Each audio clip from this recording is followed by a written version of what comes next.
রাজ্যে ফের কেন্দ্রীয় স্বরাষ্ট্রমন্ত্রী অমিত শাহ। দ্বিতীয় দিনে বিজেপির পরিবর্তন যাত্রায় অংশ নেবেন অমিত শাহ। রায়দিঘিতে যোগ দেবেন অমিত শাহ। অন্যদিকে সন্দেশখালীতেও সেখানেও বিজেপির পরিবর্তন যাত্রা।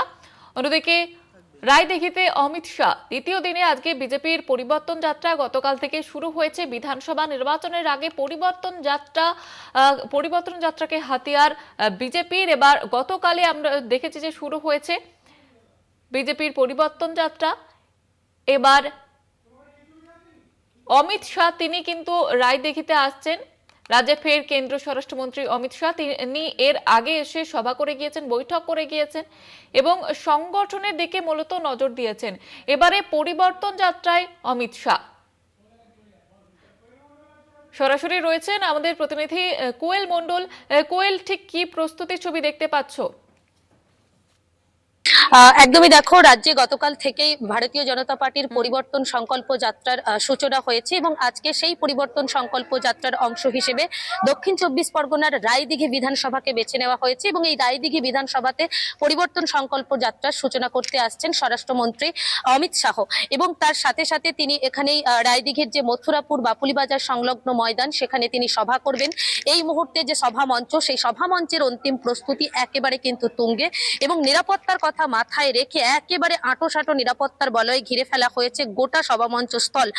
একেবারে মেটাল ডিটেক্টর দিয়ে যেমন এখানে দেখে নেওয়া হচ্ছে কোন রকম অসুবিধা আছে কিনা, ঠিক তার পাশাপাশি অমিত শাহর এই যে সফর, মথুরাপুর সফর, সেই সফরকে ঘিরে যাবতীয় নিরাপত্তা ব্যবস্থা নেওয়া হয়েছে। প্রচুর পরিমাণে পুলিশ ফোর্স থেকে শুরু করে সিভিক ভলেন্টিয়ার মোতায়েন করা হয়েছে এবং এই যে সভা মঞ্চ, এই সভা মঞ্চর ঠিক বাম দিকে সেখানে কিন্তু অস্থায়ী হেলিপ্যাড ময়দান তৈরি করা হয়েছে এবং যেখানে হেলিকপ্টারে করে অবতরণ করবেন দুপুর প্রায় 2:30 নাগাদ, যেমনটা আমরা সূত্রের খবর পাচ্ছি, স্বরাষ্ট্রমন্ত্রী অমিত শাহ।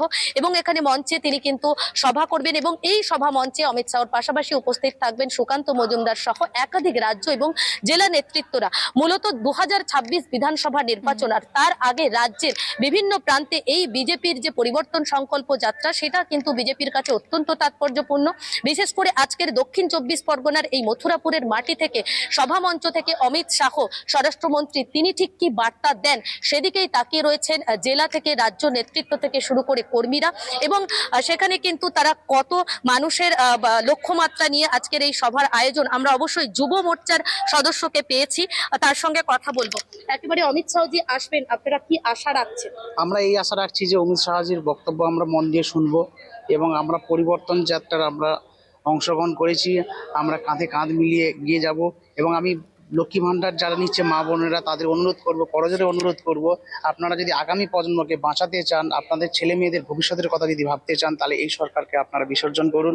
মানে এই সরকার আগামী প্রজন্মকে ধ্বংসের দিকে ঠেলে দিচ্ছে।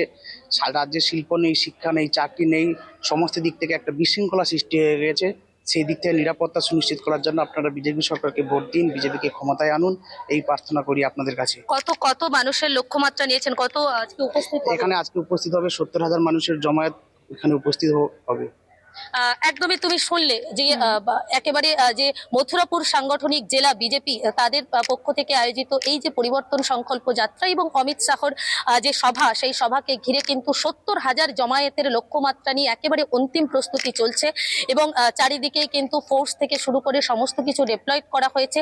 দুপুর 2:30 নাগাদ এই সভা মঞ্চে এসে উপস্থিত হবেন স্বরাষ্ট্রমন্ত্রী অমিত শাহ। ঠিক তিনি কি বার্তা দেন এই 2026 নির্বাচনের আগে, সেদিকেই তাকিয়ে রয়েছেন বিজেপির দলীয় নেতা কর্মী থেকে শুরু করে সমর্থকেরা। যেটা জানতে চাইবো যে অমিত শাহের আগেও যখন রাজনৈতিক কর্মসূচি নিয়ে বঙ্গ সফরে এসেছিলেন তখন সংগঠনের দিকে মূলত নজর দিয়েছিলেন এবং আজকের এই পরিবর্তন যাত্রা মথুরাপুরের সেখানে কতটা প্রভাব ফেলতে পারে বিধানসভা নির্বাচনের আগে? সংগঠন কি মজবুত হবে এবং সেখানে কি বলা যেতে পারে যে কতটা প্রভাব ফেলবে সেখানকার মানুষের মধ্যে? একদমই দেখো, এর আগেও আমরা দেখেছি বারে বারে কিন্তু এই ধরনের যখন কেন্দ্রীয় নেতৃত্বদের দ্বারা জেলায় জেলায় গ্রামে গ্রামে সভা হয়, সেখানে কিন্তু নির্বাচনের আগে বিজেপির যে সংগঠন, সেই সংগঠন মজবুতের ওপর বিশেষ একটা জোর দেওয়া হয়। এবারেও তার কোনো রকম বিকল্প নেই। তুমি জানো, মথুরাপুর সাংগঠনিক জেলা তথা দক্ষিণ 24 পরগনার একাধিক যে সমস্ত বিজেপির সংগঠন রয়েছে, সেই প্রত্যেকটি জায়গাতে একেবারে নিজেদের সংগঠন আরো মজবুত করতে, আরো দৃঢ় করতে কিন্তু বিশেষ উদ্যোগ নেওয়া হয়েছে এবং মনে করা হচ্ছে অমিত শাহজির এই যে সভামঞ্চ থেকে বার্তা, তার উপস্থিতি দক্ষিণ 24 পরগনার মাটিতে, এবং সেখানে তার সেই বার্তাকে পাথেয় করে আগামী দিনে কিন্তু এলাকার যে মানুষজন তাদের মধ্যে যেমন প্রভাব পড়বে, বিশেষত বিজেপির যে কর্মী সমর্থকেরা রয়েছেন এবং ছোট ছোট যে সমস্ত মণ্ডলগুলো রয়েছে সেখানে কিন্তু সংগঠনকে মজবুত করতে যথেষ্ট প্রভাব পড়তে চলেছে। ধন্যবাদ জানাবো তোমাকে কোয়েল।